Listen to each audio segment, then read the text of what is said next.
Hello and welcome to my storybook cottage, and thank you for joining me. If you are a regular viewer, which you probably aren't, but whatever, a few episodes ago I visited every single independent bookshop in the Blue Mountains and bought a book for my birthday. So each one I went to and bought one book at each shop, and I've spent the last, month, reading those books. And I thought I would report back as to how I felt about them, how much I enjoyed them. Now, they were all good, but I had to put them on a sort of a list of least enjoyable to most enjoyable. And that's me enjoying them. This isn't to say that other people wouldn't enjoy them. It's just what appeals to me. And I can distinguish between what appeals to me and what's good, unlike a lot of people. Some things just aren't for me, but they're still good, and I can recognize that. I chose these because I thought they'd appeal to me, and some appeal more than others, but they were all really good. I mean, I didn't choose anything I thought I wasn't going to want to read, you know what I mean? Fairly reliable authors. I think all of them I've read before. So yeah, so let me start with probably the one I enjoyed the very least, which oddly enough was Mick Herron. Now, Mick Herron, This Is What Happened, which is a kind of a thriller, fairly small scale, about abuse, trigger warning. I thought I'd enjoy this more because I also got for my birthday this book, Mick Herron, The Secret Hours, which is the latest Slow Horses book, and this was fantastic, absolutely brilliant. Possibly you wouldn't think it was as brilliant if you haven't read every other Slow Horses book the way I have, but I was just blown away by this book, which I won't talk about because it is such a spoiler alert. But anyway, loved this book. So I was kind of expecting to love this book more than I did. I mean, it's efficient. He can't really do a bad thriller, but it didn't appeal to me quite as much as I would have expected. Okay, next down on the list, Henning Mankell, Before the Frost. This is about, his famous, Wallander. It's one of his Wallander books, and I enjoy those, and I enjoyed this. I think probably all the Wallander books suffer slightly from translation, the fact that they're translated. So I always feel slightly at a distance, even though I enjoy them, I just feel slightly at a distance. And I suppose, once again, that's an issue for me with this one. However, I mean, rocked along, enjoyed it.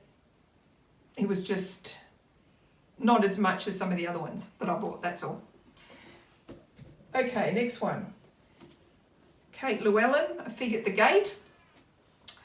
I've always loved Kate Llewellyn's garden journals. They're so great. They're so gentle. They're so beautiful.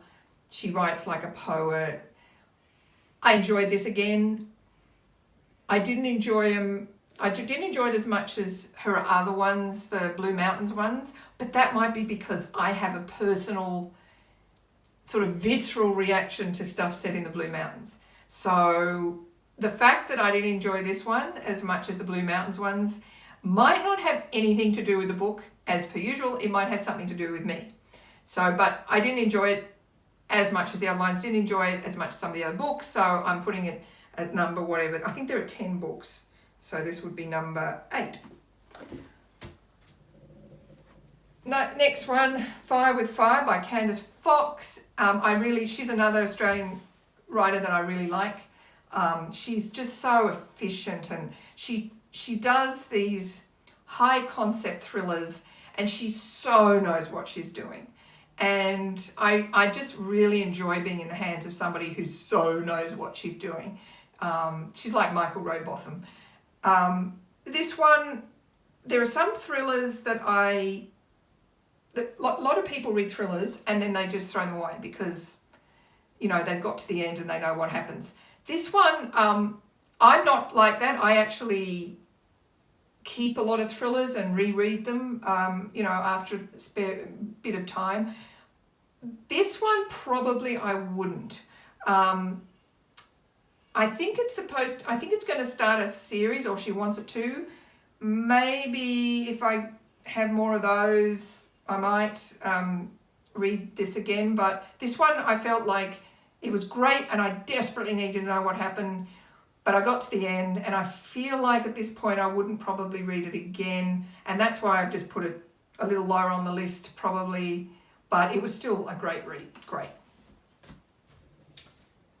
In fact, I might take these and put them down here. Isaac Asimov, Robots and Empire. This is the sequel to The Caves of Steel, The Naked Sun, and The Robots of Dawn, all of which I have. This one, Asimov is like a classic. His ideas are always fantastic. This one probably is my least favourite of that series.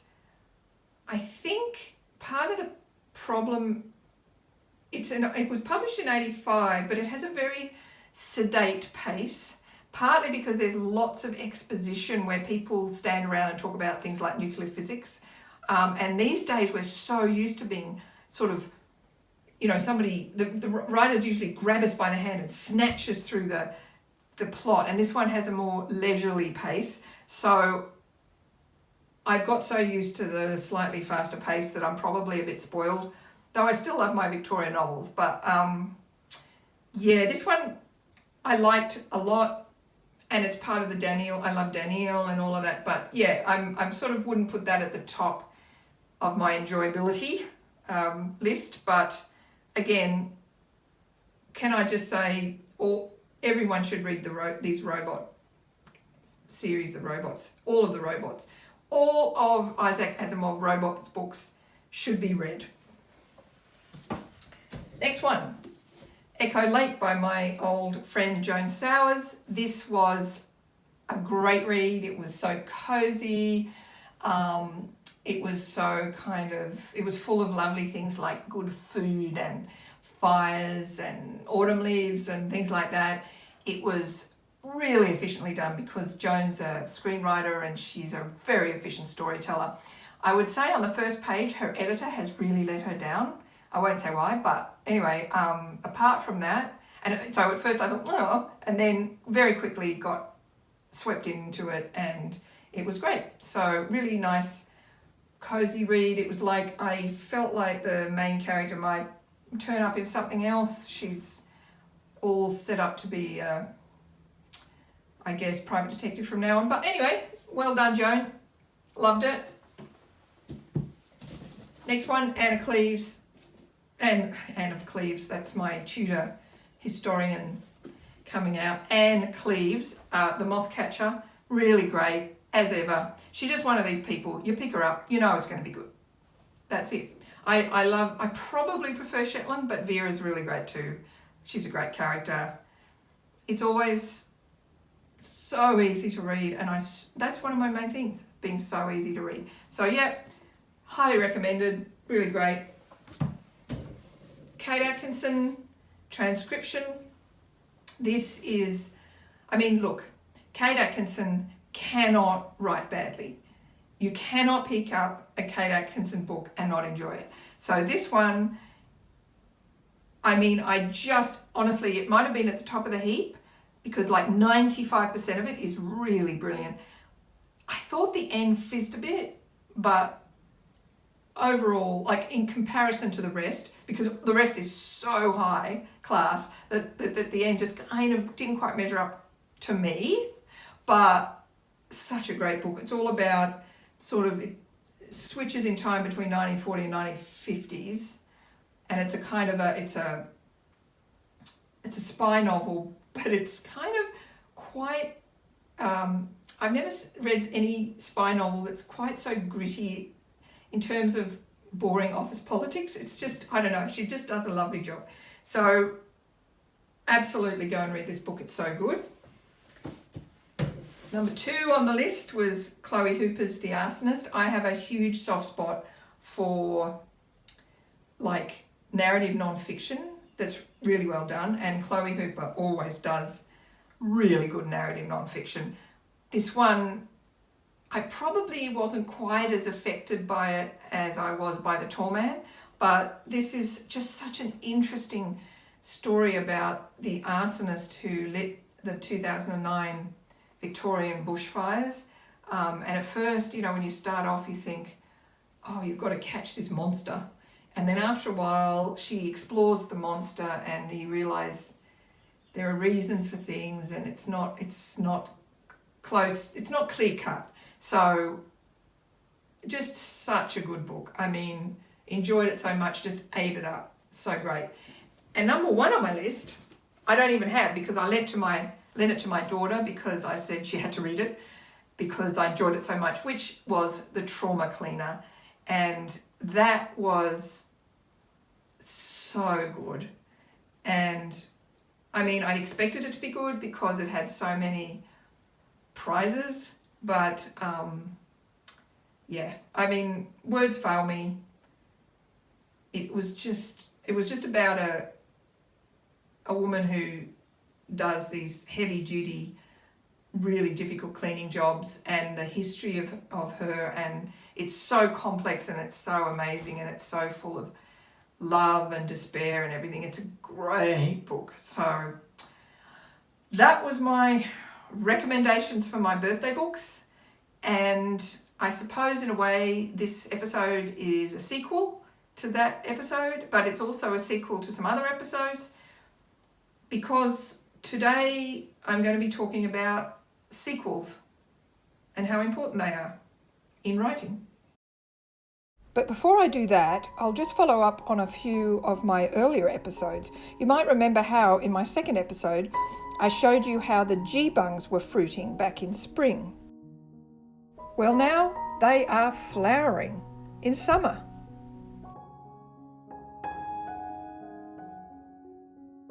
And in my Groundwork for Books and Gardens Part 2 episode, I planted this lupin, which has since flowered. And in episode 2, I also mentioned having potato orchids in my garden. Well, they've since sprouted and flowered, and here they are in all their rather ugly glory. They don't need chlorophyll, so they don't have leaves. So there you have it, some follow-up from my earlier stories. I'm a bit of an expert on that kind of thing because I've written a lot of sequels, as you can see. The Pagan series is about a medieval squire, and the first book, Pagan's Crusade, has 4 sequels. Ali's Ghost Hunters is a series about a bunch of ghost hunting kids, and the first book, Eglantine, has 3 sequels. Evil Genius, about a boy whose criminal mastermind father wants him to take over the world, has 2 sequels. A Very Unusual Pursuit, which in America is called How to Catch a Bogle, also has 2 sequels. My paranormal romance, The Reformed Vampire Support Group, has 1 sequel. And Theophilus Grey and the Demon Thief has a sequel called Theophilus Grey and the Traitor's Mask. So what can I tell you about writing sequels? Well, to be honest, none of these books were written with a series in mind. They were all supposed to be one-offs. But like with Pagan's Crusade, after I wrote this book, he just kept on bothering me. Pagan kept on coming to me. His life kept unrolling in front of me, and I just had to keep going with it. It was quite odd, and fortunately people kept on wanting to publish the book, so that was nice. Eglantine, I just kept on getting good ghost story ideas, and I thought, well, the best way of delivering them would be more of these, so that's what I did. Evil Genius was a massive undertaking, and I only really wrote the sequels because the American publisher got so excited about this one that they contracted me for some more. So fortunately, it's a really complex story with lots of characters. So I had a lot of room to move and continue with the story. To some degree, the same was true of the Bogle series. I was kind of encouraged to write more.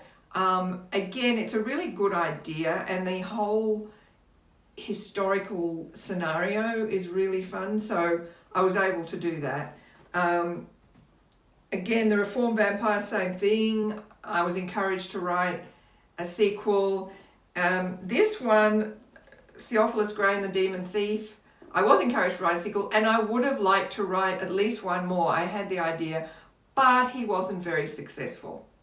So all in all, none of these series were really structured initially as series, and I suppose that's a bit of a problem in some ways, because, well, they're a bit like a house with a lot of additions.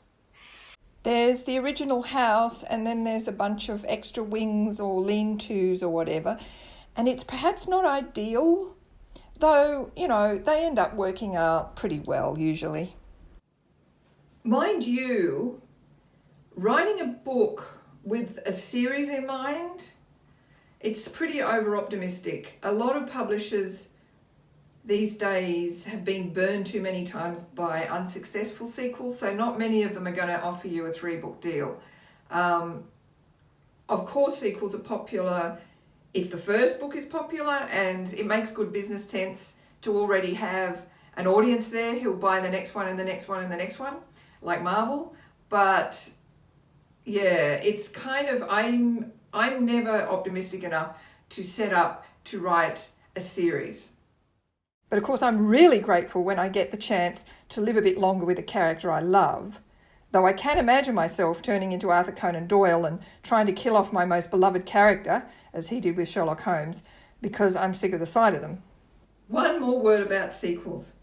If you really love a book and there's another one, it is the greatest gift on earth. Lord of the Rings, Wolf Hall, I mean, the list goes on. Thank you. I always say to the writers, thank you for writing another one of something that I adored the first time. So, you know, well done, all those people who write sequels, and happy reading of sequels.